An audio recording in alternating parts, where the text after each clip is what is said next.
So a lot of the advanced numbers say you guys took a step up in the aggregate, right? But there's so many different pieces. I'm curious, what are the areas of emphasis in training camp, specifically with the cover teams and the return teams, and where do you think you can get better in those spots?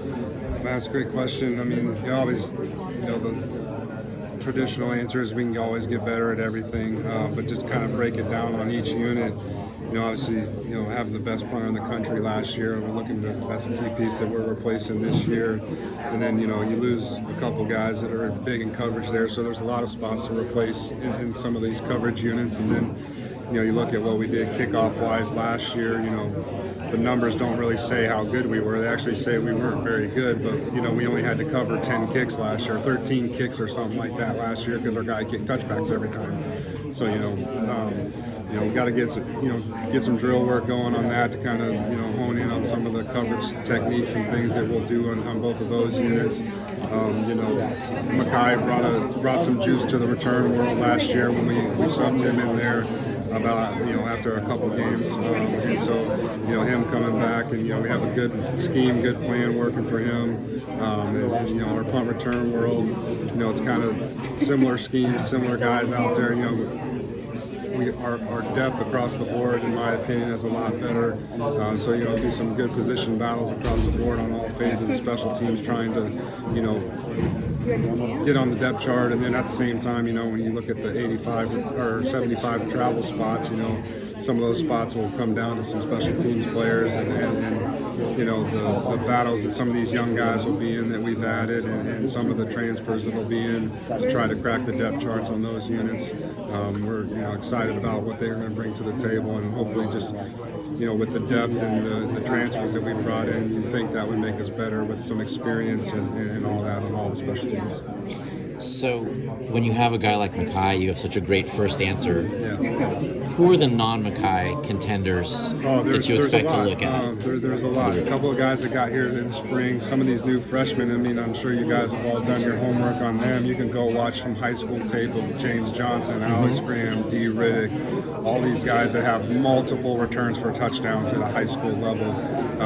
Obviously catching a kick and a punt in college is way different than catching a kick and punt in high school. So, if those guys can figure that piece out of it, they'll factor in that world as well. Is there, obviously Makai can do everything, but is there some hope that you have that kind of option as the season develops? Absolutely. Any just like any position, you want to have at least a couple other answers, because you never know with the physicality of football, if guys going to get dinged up, hamstrings here and there throughout the season, you just never know. But if we can take some off of Makai's plate, which we will, obviously I'm not in the offensive meeting, so I don't know what his role is there. I assume it's a lot, but that's a question for Coach Riley, obviously. But I know what value he brings to me in the return world, and if you really watch the tape, he was one of our best cover guys on punt team and best hold-up guys on punt return. So he brought a lot of value to me besides the return game, which he'll probably be a little more return focused this year as opposed to covering some of the kicks. But we hope that some of these young guys can come in and fill in at times where he may need a break or whatever. And it seems like in terms of depth, this is also somewhere where Kennedy Erlocker can play a role. What did you see from his special teams film? Is he a guy that you think you can get a lot of mileage out of? I think we'll get a lot of mileage out of him. Just watching his tape from Notre Dame, obviously, he wasn't with us during spring practice. He got here this summer, so not a whole lot of on the field work. I haven't had a whole lot of on the field work with him necessarily, but just knowing what he can do and what he brings to the table, the mentality that he brings to the table, and just seeing him around in the building and the position meetings and all that, I think he's going to probably be a 3 or 4 team starter for us on the big 4 special teams. And obviously, it's kind of like when you're picking teams in gym in terms of when the special teams guy gets the voice in. Can you walk us through from the start of training camp to this end of training camp, how does that conversation evolve in terms of when you feel like you're gonna have your depth chart? Yeah, so set?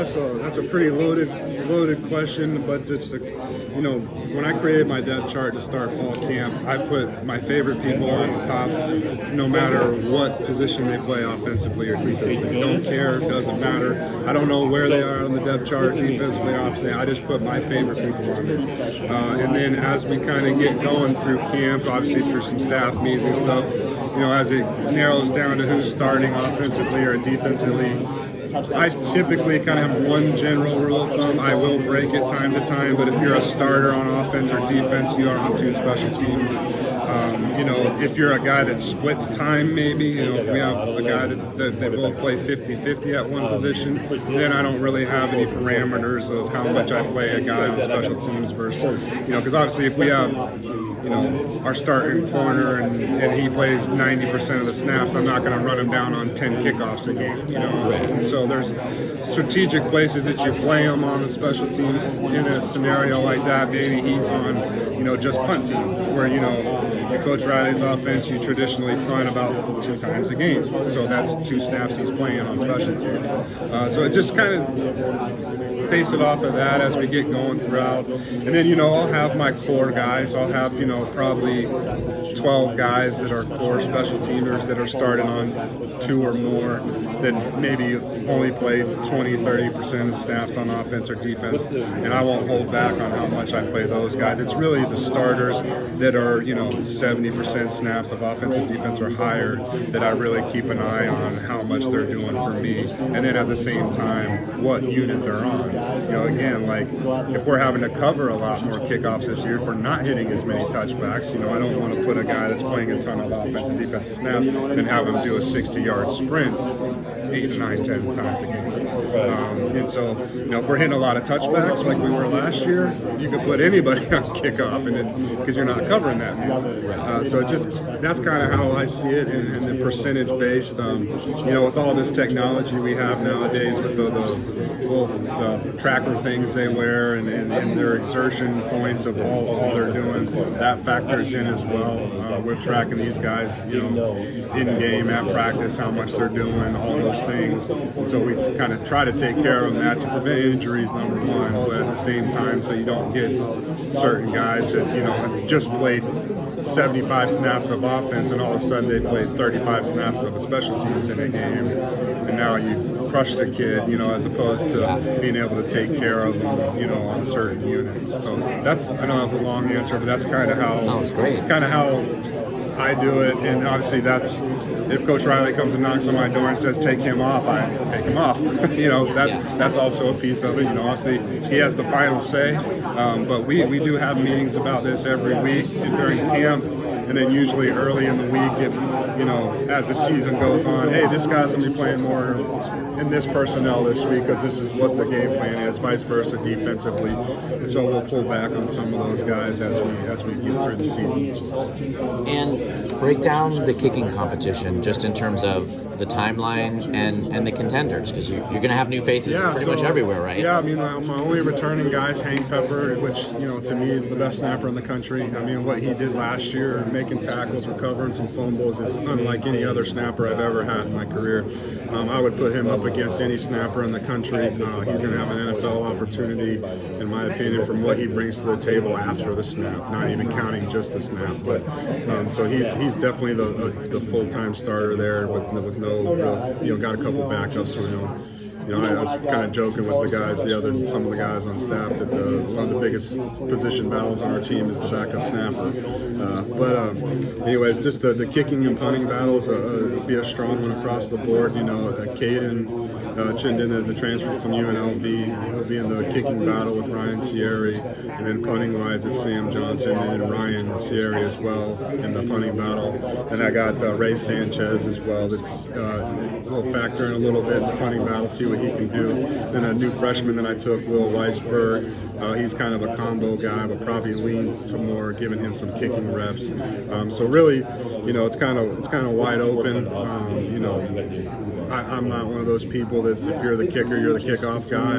I would start 3 different people if 3 different people won the job. And so, you know, I don't necessarily wouldn't say like week 2 I'll know, week 3 I'll know. I just kind of would like to see kind of how it goes through the first few days of camp.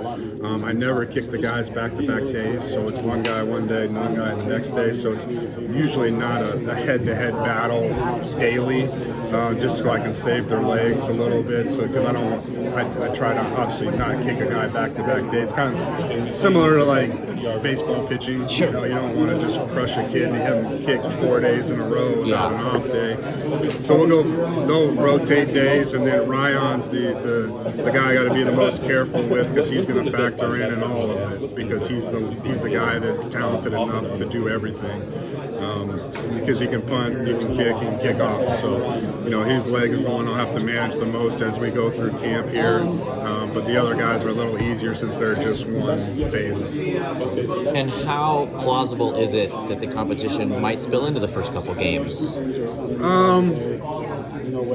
I don't necessarily like to do that. Okay. So prefer not. Prefer not to. Yes. No. I usually like to give them at least before game week, let them know, kind of thing. But sometimes it goes into game week. I've had times where it's gone up to the Wednesday of the game week.